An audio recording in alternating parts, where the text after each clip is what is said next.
हिंदू धर्म ग्रंथों तथा महापुराणों के अनुसार त्रिदेवों में सबसे शक्तिशाली माने जाने वाले भगवान शिव अर्थात महादेव हैं। ब्रह्मा, विष्णु, महेश त्रिमूर्ति सृष्टि की सबसे बड़ी महाशक्तियां हैं। ब्रह्मदेव को छोड़कर भगवान विष्णु और भगवान शिव समय समय पर अवतार लेते रहते हैं ताकि सृष्टि के संचालन को अच्छे से चलाया जा सके। इसके लिए भगवान विष्णु अब तक 9 अवतार ले चुके हैं, जबकि भगवान शिव के अब तक 19 अवतार लेने की कथा का वर्णन किया गया है। ऐसे ही भगवान शिव के 19 अवतारों में से 3 सबसे महाशक्तिशाली अवतारों के बारे में आज हम चर्चा करेंगे। देवों के देव महादेव सृष्टि के विनाशक हैं, जो कि सृष्टि से जीवन तथा अहंकार, बुराइयों आदि का अंत करते हैं। जब इस सृष्टि में अहंकार अपने चरम पर पहुंचा है, तब महादेव ने विनाशकारी अवतार में आकर अहंकार का नाश किया है। इसीलिए आज हम महादेव के 3 सबसे शक्तिशाली अवतारों के बारे में बात करेंगे। तो पहला अवतार है काल भैरव अवतार। महापुराणों के अनुसार माना जाता है कि भगवान शिव के काल भैरव अवतार को सृष्टि के निर्माण के समय जन्म दिया था। बात यह थी कि सृष्टि के निर्माण से पहले के समय भगवान नारायण और ब्रह्मदेव की उत्पत्ति हुई। तब ब्रह्मदेव को अपने सबसे श्रेष्ठ होने का अहंकार उत्पन्न हुआ। तब ब्रह्मदेव के अहंकार के रूप में ब्रह्मदेव का 5वां सर उत्पन्न हुआ था, जिसको काटने के लिए भगवान शिव ने काल भैरव को उत्पन्न किया था। काल भैरव ने ब्रह्मदेव का अहंकार रूपी पैदा हुआ 5वां सर काट दिया, लेकिन उस वजह से काल भैरव पर ब्रह्म हत्या का पाप लग गया। काल भैरव ब्रह्मदेव के उस कटे हुए शीश को लेकर बहुत से तीर्थ स्थानों पर घूमते रहे, लेकिन उन्हें ब्रह्म हत्या के पाप से मुक्ति नहीं मिली।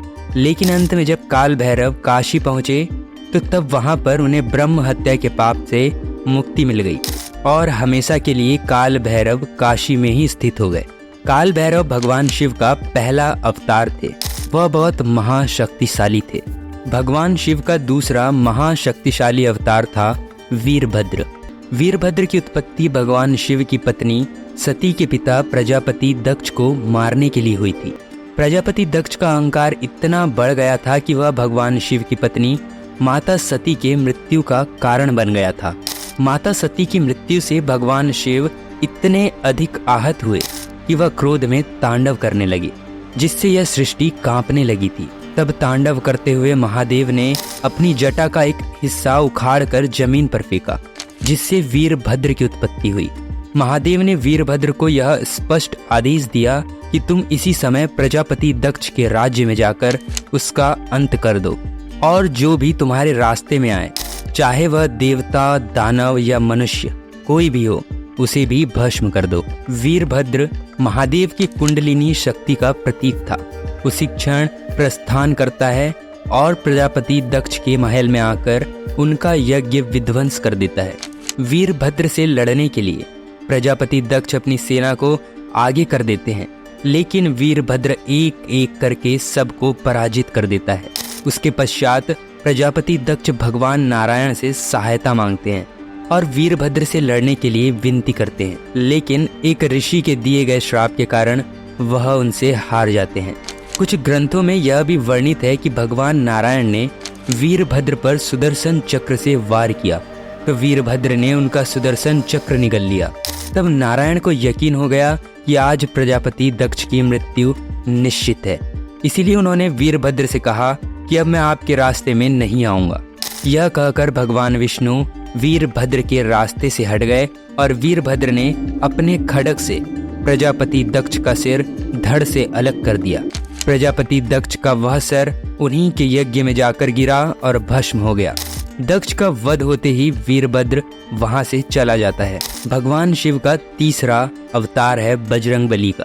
भगवान शिव के तीसरे सबसे शक्तिशाली अवतार का नाम है हनुमान जी, जिन्हें हम बजरंगबली, अंजनी पुत्र, पवन पुत्र, संकट मोचन, मारुति आदि के नाम से भी पूछते हैं। बजरंगबली की शक्ति से हर कोई परिचित है।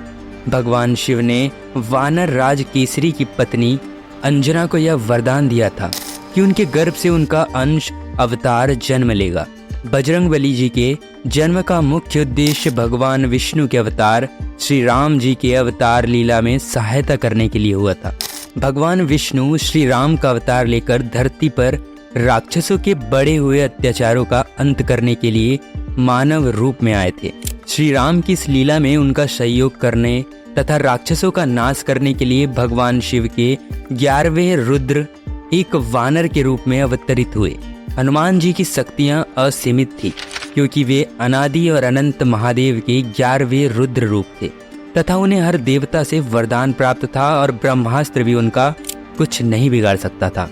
अपने बालपन में ही हनुमान जी ने सूर्य को निगल लिया था, जिस रावण को वानर राज बाली अपनी काख में दबाकर 6 महीने तक घूमता रहा था, लेकिन वह बाली भी हनुमान जी की शक्ति का 10वां हिस्सा ही संभाल नहीं पाया था।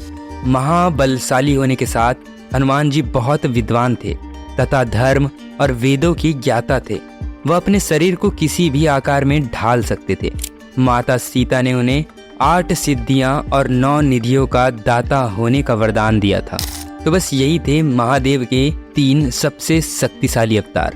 आपको वीडियो पसंद आया हो तो वीडियो को लाइक और चैनल को सब्सक्राइब अवश्य करें। मिलते हैं एक और नए वीडियो के साथ, तब तक के लिए बी सेफ। जय हिंद, धन्यवाद।